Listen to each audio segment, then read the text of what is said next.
Shalom a todos nuestros hermanos. Hoy, miércoles 23 de febrero. Lección número 9. Jesús, el sacrificio perfecto. Para memorizar. Porque con una sola ofrenda hizo perfectos para siempre a los santificados. Hebreos 10:14. Amoroso Salvador, la cruz es el testimonio elocuente de cuánto tú nos amas y cuánto costó nuestra salvación.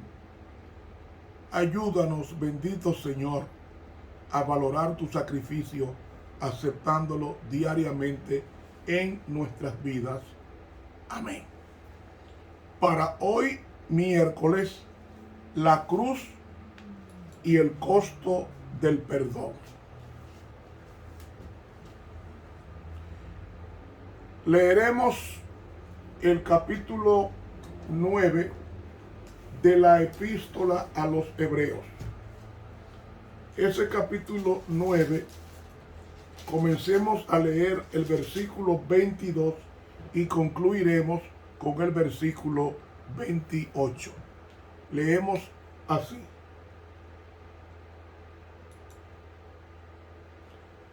Según la ley con sangre, y sin derramamiento de sangre, no se hace remisión.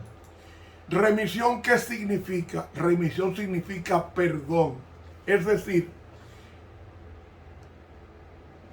no es que Dios perdone el pecado, sino que al derramar la sangre, el animal inocente, porque los animales no pecan, aunque un león se coma un corderito, él se lo comen por instinto animal para comer.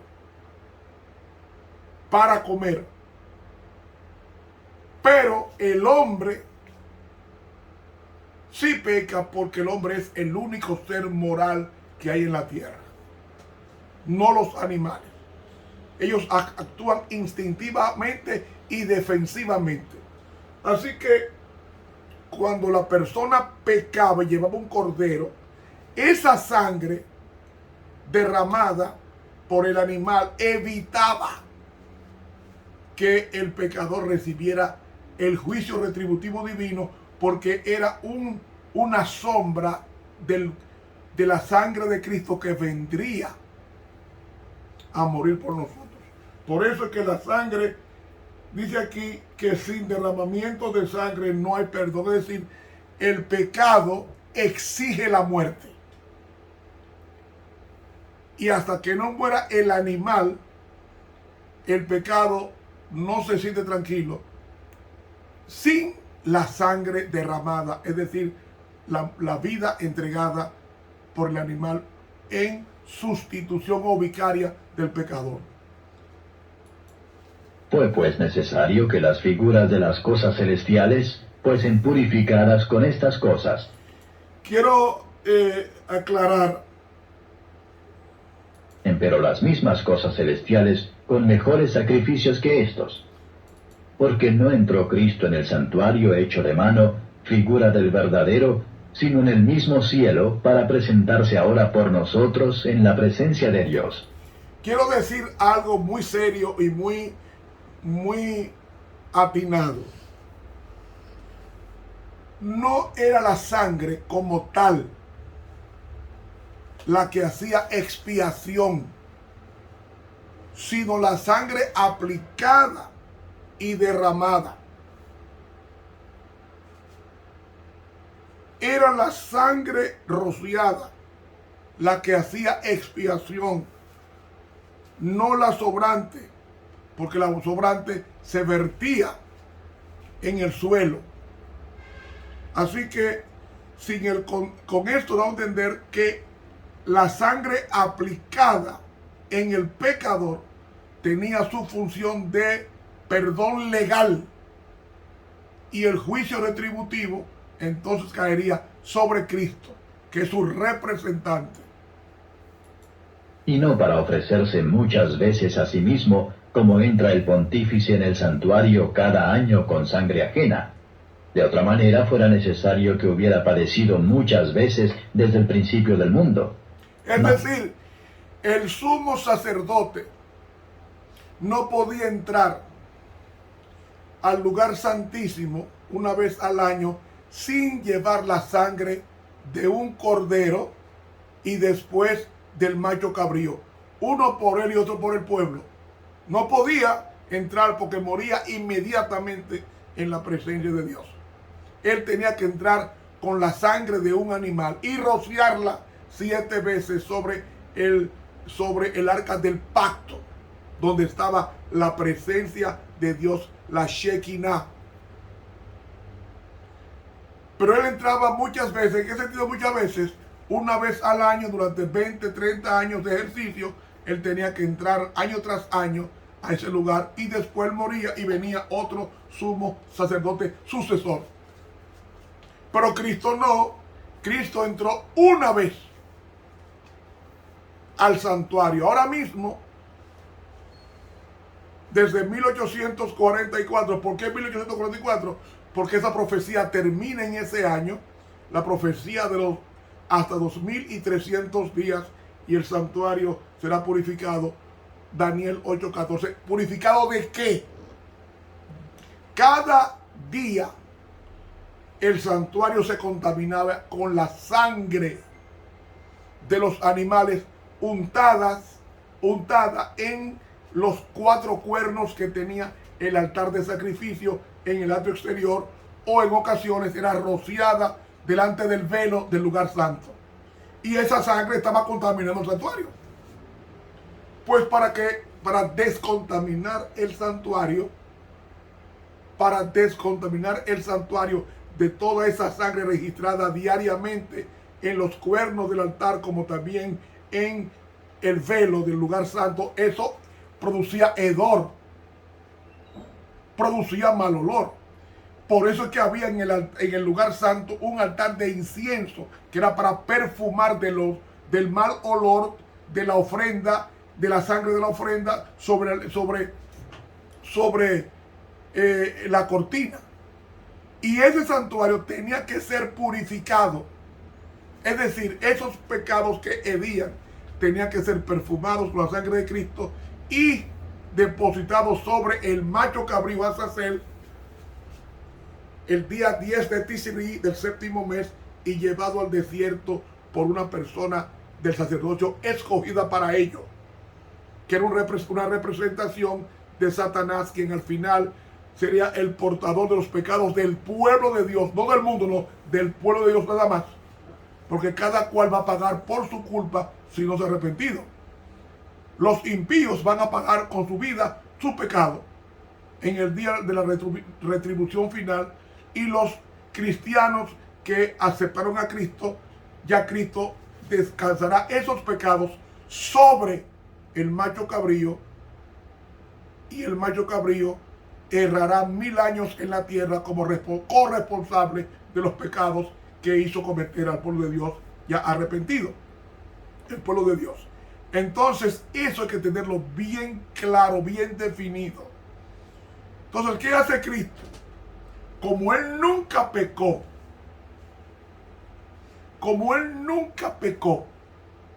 y su cuerpo nunca enfermó, exceptuando en el Calvario, su cuerpo resucita perfecto, su vida espiritual perfecta, y entonces asciende al cielo.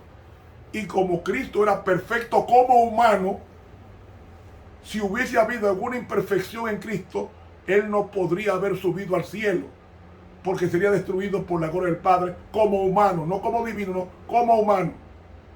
Pero Cristo subió al cielo en la perfección de obediencia, y el Padre le entrega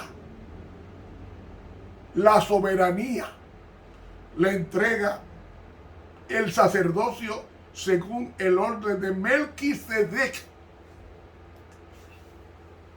que era de la tribu de Judá, para poder ser un sacerdote para siempre. Para siempre. ¿Qué significa para siempre? Hay que tener cuidado con la palabra para siempre y eterno en la Biblia. porque es para siempre mientras dure su intercesión.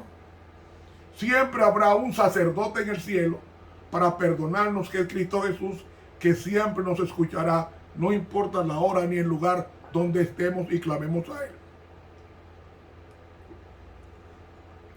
Así que era sacerdote para siempre, en el sentido de que tenemos un representante en el cielo ante nuestras situaciones difíciles. Ahora, ese sacerdocio va a terminar, porque si Cristo no termina el sacerdocio en el cielo, no puede venir a la tierra por segunda vez a buscar a su pueblo purificado con su sangre. Seguimos leyendo. Ahora, una vez, en la consumación de los siglos, para deshacimiento del pecado, se presentó por el sacrificio de sí mismo.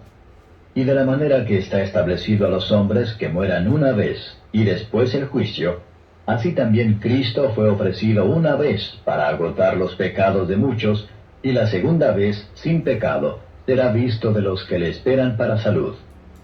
O para salvación, que es una mejor traducción. ¿Por qué para salud? Porque el pecado es una enfermedad. El pecado es una enfermedad. El pecado es una droga, la peor de todas. Y digo la peor de todas porque tú hablas con el drogadicto y le dice: esto te está haciendo daño, no lo sigas usando. El drogadicto te dice: no, hombre, no. De algo tiene uno que morir. Pero cuando está a punto de morir por los efectos de la droga o del alcohol, entonces quiere que un psiquiatra lo trate la degeneración de las células del cerebro, y entonces o va donde un médico de vía digestiva, un gastroenterólogo, para que le detenga el cáncer del hígado o le detenga la úlcera sangrante del estómago por el uso de bebidas espirituosas.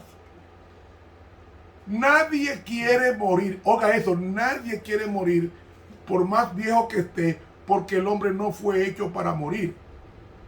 Es el pecado que nos ha cortado la vida. Y el pecado degenera. ¿A cuántas personas no se han visto? Jovencitas lindas de 15 y 16 años que comienzan el camino de la droga y ya en 10 años parecen una anciana, o en menos de 10 años, con los dientes torcidos, dañados, corrompidos, con el rostro ennegrecido, la cuenca orbital ennegrecida de los ojos, y también canas y arrugas, siendo una muchacha de 25 o 30 años. Yo nunca voy a entender, sí, yo lo voy a entender. Yo nunca voy a entender por qué la gente le gusta tomar cosas que le hace daño al cuerpo. Pero sí lo voy a entender cuando veamos que es Satanás quien toma el control de la mente. Y quiero decir esto ahora. Satanás no toma la mente de nadie a menos que la gente le permita tomarla. Tú puedes ser tentado a matar, pero la decisión de matar es tuya. Por eso que tú eres responsable, porque hay poder en la sangre de Cristo para rechazar la tentación. A todos nosotros nos viene todo tipo de tentaciones, todo tipo. Pero si oramos al Señor: Señor, líbrame de caer en tentación, o quítame este mal pensamiento. Porque Satanás pone malos pensamientos en el individuo. Pero si usted con oración dice: Señor, quítame este mal pensamiento y sustitúyelo por uno bueno, Él lo hace inmediatamente. Porque hay dos oraciones que Dios contesta de una vez. Y dos oraciones que enseguida Dios contesta de una vez. Es la oración unimembre: sálvame, y la oración unimembre: perdóname. Son dos oraciones que Dios contesta enseguida. Y tienes que estar consciente que tú puedes ser tentado a usar drogas o a tomar alcohol, y tú le dices a Cristo, quítame ese deseo. Él te lo quita en ese instante. En ese instante. Hasta ahí llega el poder de la sangre de Cristo, de limpiarnos de toda maldad. No quitarnos el deseo, sino nos lo quita para siempre. Por eso yo no voy a sentir tentación alguna a comer cerdo, porque Cristo me quitó ese deseo. Yo no voy a sentir tentación a tomar alcohol, porque Cristo me quitó ese deseo. Y no sea que sabe un whisky, ni me interesa. Ni me interesa. Nunca voy a ser tentado a tomar café, porque nunca me gustó. Entonces Satanás lo que va a hacer es tentarme en las cosas que sí me gustan. Lo que hará contigo también. Entonces, pidámosle a Dios que nos quite los malos deseos, y Él nos lo quita, porque es el sacrificio del Calvario. Limpiarnos de toda maldad, es decir, erradicar esas malas inclinaciones, ya sean estas heredadas o cultivadas. No hay tentación difícil que Cristo no nos dé poder para vencerla.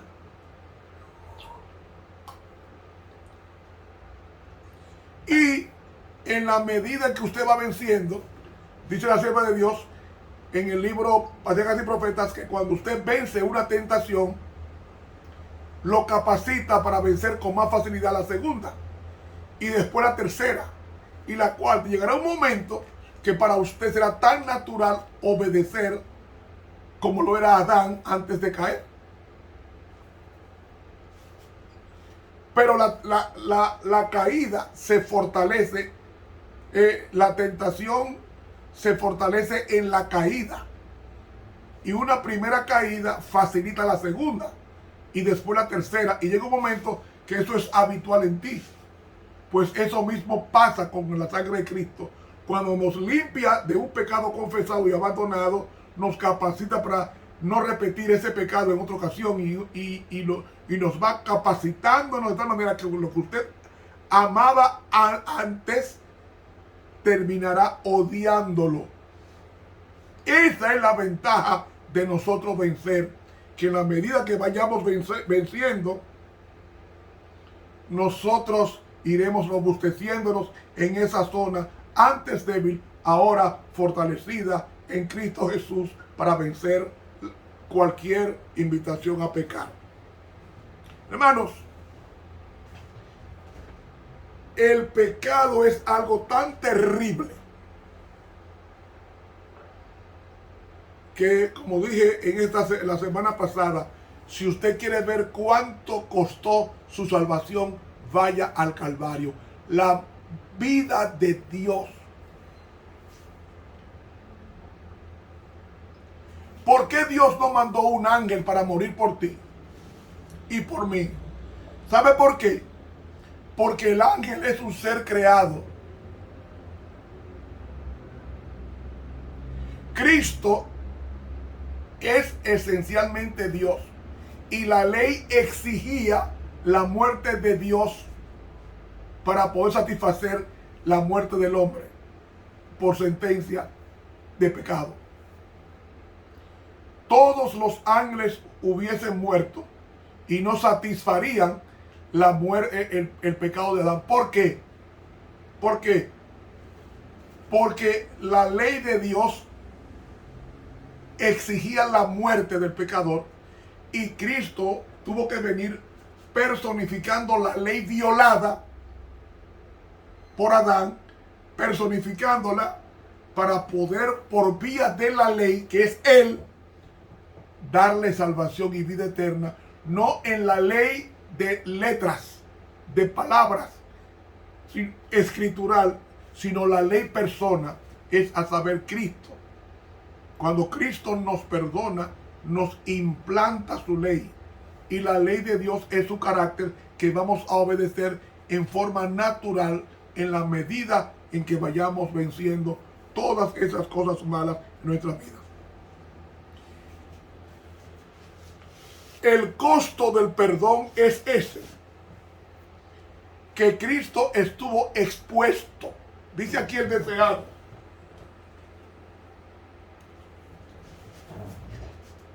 Que nuestra salvación fue algo tan grande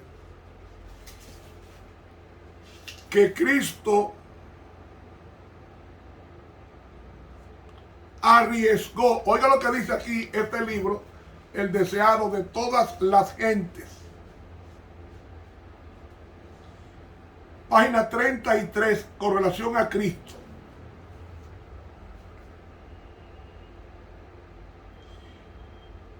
Ese mundo donde Satanás pretendía dominar, permitió Dios que bajase su Hijo como niño impotente, sujeto a la debilidad humana.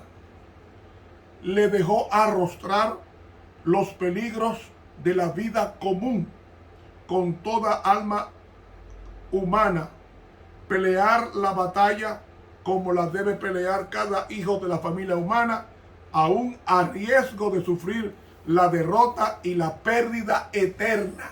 El deseado, en el capítulo titulado Un Salvador os es nacido, en la última página, la 33, dice ella que Cristo pudo haberse perdido para siempre. Lo acabo de leer, la página 33.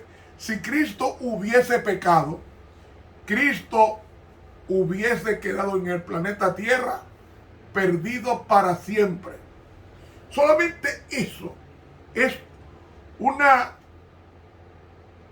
impresionante conducta de Cristo, de riesgo de Cristo.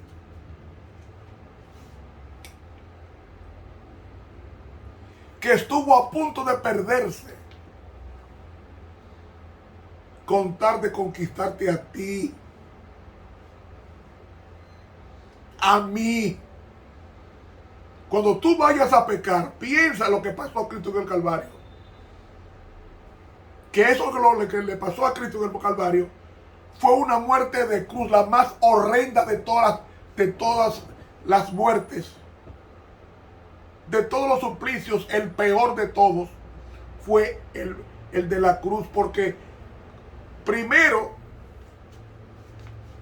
azotaban cruelmente a Jesús o al condenado con unos látigos que tenían en cada punta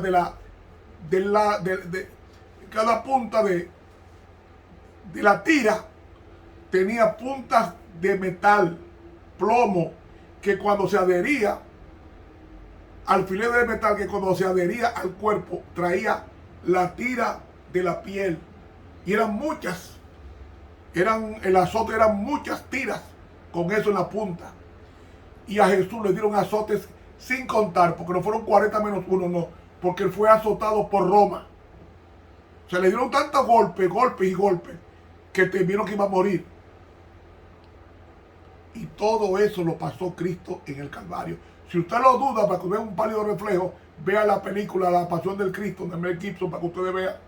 Yo personalmente no la puedo ver porque me produce dolor. Y es simplemente una película.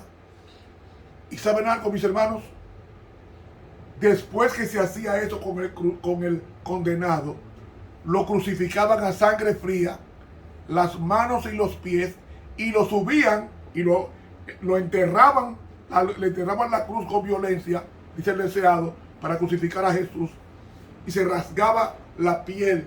Ahora imagínense una muerte así, lentamente, la agonía, la dificultad para respirar, todo eso lo pasó Jesús. Y Jesús debió de haber muerto en 3, 4 o 5 días. Sin embargo, murió el mismo día. ¿Por qué Jesús murió el mismo día a las 3 de la tarde que fue crucificado? Fue crucificado a las 9 de la mañana y murió a las 3 de la tarde. ¿Por qué murió en 6 horas? Por el peso del pecado que estaba sobre él.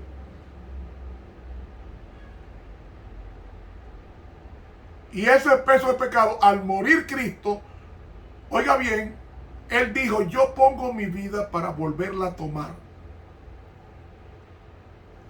Fue él que decidió morir El pecado no lo pudo matar, pero él decidió morir cuando dijo: Padre, en tus manos encomiendo mi espíritu. Y habiendo dicho esto, expiró. Es decir, Cristo puso su vida, porque el pecado no puede quitar la vida a Jesús, porque él no cometió pecado, pero él llevaba los pecados de la raza humana sobre sí, desde Adán hasta el último pecador que haya en el futuro. Y esa sangre derramada en el Calvario nos garantiza de que el perdón es accesible a toda persona contrita que siente el deseo de cambiar.